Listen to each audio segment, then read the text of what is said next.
En el año 2014, en Corea del Sur ocurrió una tragedia ocasionada por la negligencia, la corrupción y la incapacidad de un gobierno para reaccionar de manera óptima ante una emergencia. En el ferry Sewol viajaban 476 personas, entre ellos 330 alumnos de una escuela secundaria de la localidad de Ansan. 304 de aquellos pasajeros nunca volverían a pisar tierra firme con vida. Hoy en Impausto contamos la historia de la tragedia de Sewol.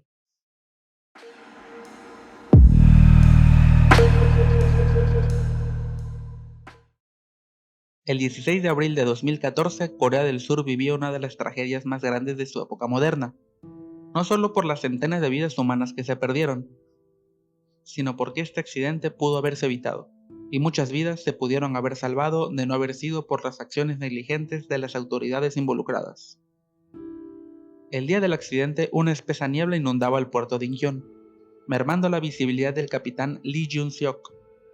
Esto por supuesto no fue razón suficiente para detener las operaciones, como tampoco lo fue el hecho de que el ferry se encontraba con una carga de 3.608 toneladas de peso, superando por más del doble el peso permitido.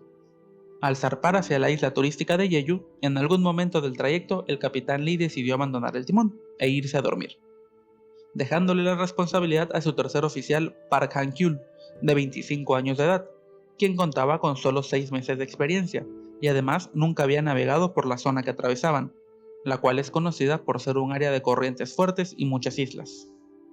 Mientras navegaba por la zona, la oficial Park trató de evitar una colisión. Dio un giro brusco al timón que desniveló la carga del ferry, haciéndole volcar sobre las aguas con más de 400 personas a bordo. A las 8:52 horas, el estudiante Choi De-oka realiza la primera llamada de socorro. Es el cuartel de bomberos quien la recibe, y tras 2 minutos la canaliza con la guardia costera. Estos pierden valiosos minutos preguntándole a Choi por el nombre y tipo de embarcación, además de la latitud y longitud en la que se encuentran. Evidentemente, él solo puede darles el nombre del ferry. A partir de aquí comienzan una serie de acciones negligentes, tan catastróficas como trágicas. A las 8:55, la tripulación reporta la situación a la isla de Jeju, la cual se encuentra a varios kilómetros, omitiendo reportarla al centro de operación de Jindo, quien se encuentra a solo 1,5 kilómetros del lugar del accidente. A las 9:24 llega la primera instrucción de la torre de control. Dígale a los pasajeros que se pongan más ropa y busquen un chaleco salvavidas. En el ferry responden: si evacuamos a los pasajeros, ¿podrán ser rescatados de inmediato? Ese intercambio de órdenes y preguntas se repite en 2 otras ocasiones más. Eventualmente, una persona no identificada pregunta desde el ferry: el rescate de vidas humanas. El capitán debe decidir evacuarlos. No conocemos bien la situación. El capitán debe dar la orden final y si van a evacuar a los pasajeros o no. Finalmente, el capitán Lee llama a los pasajeros a permanecer calmados y quedarse en los lugares donde se encuentran. Estas instrucciones son repetidas por lo menos en 12 ocasiones, a través de los megáfonos de la embarcación mientras ésta se hunde. A las 9:30 llega una patrulla de control al lugar. Para este momento, el ferry cuenta con una inclinación de 60 grados. El pequeño barco no tiene capacidad para rescatar a los 476 pasajeros. Rescata a unos cuantos que se encuentran en la cubierta superior. Junto a él se suman barcos pesqueros que se encontraban por la zona y prestan su ayuda. Entre los rescatados por la patrulla de control se encuentra el capitán Lee y 14 miembros de su tripulación. A las 10:23 el barco se vuelca por completo. Para las 11:18 solo 2 metros de la punta son visibles.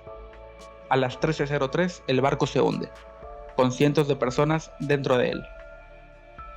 Los padres de familia se enteran del accidente a través de los medios de comunicación. Allí se reporta que todos los pasajeros se encuentran sanos y salvos. Les acaban de mentir. No saben que sus hijos están muriendo. A diferencia de lo que reportan los medios, las llamadas y mensajes de sus hijos dicen otra cosa. Se encuentran atrapados y creen que van a morir. Shin Yu-jin le escribe a su madre: esta debe ser mi última oportunidad para decirte que te quiero. Yo también te quiero, le responde ella sin saber la situación real en la que se encontraba su hijo. Shin es uno de los sobrevivientes del naufragio, sin embargo su caso es la excepción y no la regla. Al no saber qué estaba ocurriendo, los padres deciden acercarse a la escuela en busca de respuestas. Allí los recibe la prensa, lo cual los obliga a pedir vehículos para transportarlos a Mopco. De allí partirían a la isla de Jindo, que es el punto más cercano al lugar del accidente. Tras varias horas de viaje, son reunidos en un gimnasio. Allí hay voluntarios que los asisten en lo que necesiten y se mantienen al pendiente de la información que vaya surgiendo. Al llegar se encuentran una lista con el nombre de los alumnos rescatados. Sin embargo, con el paso del tiempo, varios de esos nombres son trasladados a la lista de desaparecidos. La mayoría de ellos no volvieron a ver a sus hijos con vida. Al no recibir noticias, deciden rentar un barco para inspeccionar la operación de rescate. Sin embargo, al llegar al lugar del accidente, se percatan que no existe tal. Las embarcaciones en el lugar se limitaban a vigilar el espacio donde se hundía el ferry, mientras que unos pocos buzos se encontraban alrededor del barco, sin poder hacer gran cosa, pues no contaban con el material y medidas de seguridad necesario. En los medios se hablan de posibles burbujas de aire donde podrían estar los supervivientes, dando falsas esperanzas a los padres. Sin embargo, estas se esfumaron cuando el gobierno surcoreano rechazó la ayuda de la Armada de los Estados Unidos, así como de buzos especialistas de rescate que se ofrecieron a prestar sus servicios. Aunado a esto, el gobierno reporta que 600 buzos, 224 barcos y 35 helicópteros se encontraban realizando actividades de búsqueda y rescate. Sin embargo, testimonios posteriores tanto de padres como de buzos que sí participaron en las operaciones de rescate reconocen que solo habían 8 buzos trabajando de uno en uno, realizando turnos de 3 horas por separado. El capitán Lee y la guardia costera no fueron los únicos en ser cuestionados ante sus acciones. La presidenta Park fue señalada con dureza por su negligencia. Park Geun-hye fue elegida como presidenta de Corea del Sur en el 2012. En ningún momento se presentó ante los padres ni ante el país para dar una declaración ante la tragedia. Hoy en día se sabe que Park no tenía idea de cuál era la situación real. Se dice que durante una reunión de emergencia realizada sobre las 5 de la tarde, preguntó por qué era tan difícil rescatar a los pasajeros, si estos portaban chalecos salvavidas. Tiempo después reconoció en un mensaje a la nación que su gobierno falló al proteger a sus ciudadanos. Para entonces, más de 3 millones de personas habían firmado una petición para que se castigara a los culpables. En consecuencia, la Guardia Costera fue disuelta en mayo de ese mismo año, y se iniciaron las investigaciones correspondientes para fincar las responsabilidades. En marzo de 2017, la presidenta Park fue destituida de su cargo. Si bien la causa oficial no fue por su accionar durante la emergencia, eso influyó de forma negativa en sus índices de popularidad. 8 días después de la destitución de Park, las operaciones de rescate del ferry comenzaron. Tan solo 9 días después de iniciadas las operaciones, los restos del Sewol descansaban en el puerto de Mokpo. De esta manera, casi 3 años después de la tragedia, se recuperaban la mayoría de los cuerpos, dándole paz a las familias. La presión para castigar a los culpables era intensa. El juicio en contra del capitán Lee y su tripulación tuvo bastante atención mediática. La fiscalía solicitaba la pena máxima para el capitán, la pena de muerte. Su actuar no solo fue negligente, sino infausto. No solo no ordenó evacuar a los pasajeros, por el contrario, les instruyó a quedarse en sus lugares. Sin embargo, cuando llegó la primera embarcación de rescate, fue de los primeros en salir. Se le sentenció a 36 años de prisión, escapándose de la pena de muerte por muy poco. Al resto de su tripulación se le sentenció con 20 años de prisión por su actuar en el desastre. La presidenta Park tampoco salió indemne.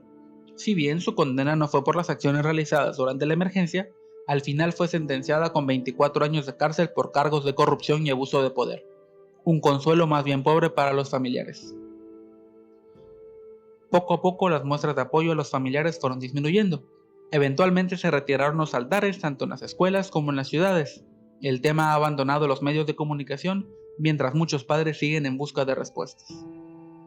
Traumas y remordimientos surgieron de los supervivientes, quienes no podían con la culpa en unos casos muy concretos.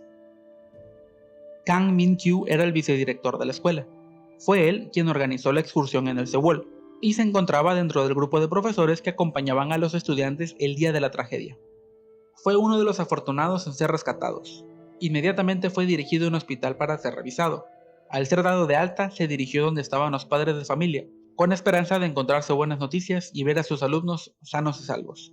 Sin embargo, la atmósfera que encontró le rompió el corazón. Directivos y profesores se arrodillaban ante los padres pidiéndoles perdón. Destrozado, Kang desapareció el 17 de abril para ser encontrado colgado de un árbol al día siguiente. No fue capaz de soportar la culpa y el remordimiento. En su nota de suicidio pidió ser cremado y que sus cenizas fueran esparcidas en el lugar donde murieron sus estudiantes. Las operaciones de rescate fueron detenidas oficialmente en noviembre del 2014. Aún faltaban 9 cuerpos por recuperar. Las autoridades dieron como motivo que las condiciones climáticas eran desfavorables, e inclusive un buzo había fallecido en sus labores de rescate. Tras reflotar el ferry, solo se recuperaron 4 cuerpos más, quedando 5 sin conocerse su paradero. De los 330 alumnos que viajaban, solo sobrevivieron 75. En cambio, 22 de los 29 miembros de la tripulación sobrevivieron. En total fueron rescatados 179 de los 476 pasajeros. Estos fueron afortunados ya que se encontraban cerca de la cubierta superior al momento del accidente. El desastre del ferry Sewol quedó en segundo plano, una vez que el escándalo de corrupción de la presidenta Park fue destapado. Esto orilló a los padres de familia a establecer un campamento permanente fuera de la Casa Azul, sede del Ejecutivo surcoreano, realizando huelgas de hambre y protestas diarias en búsqueda de respuestas que hasta el día de hoy no han sido dadas.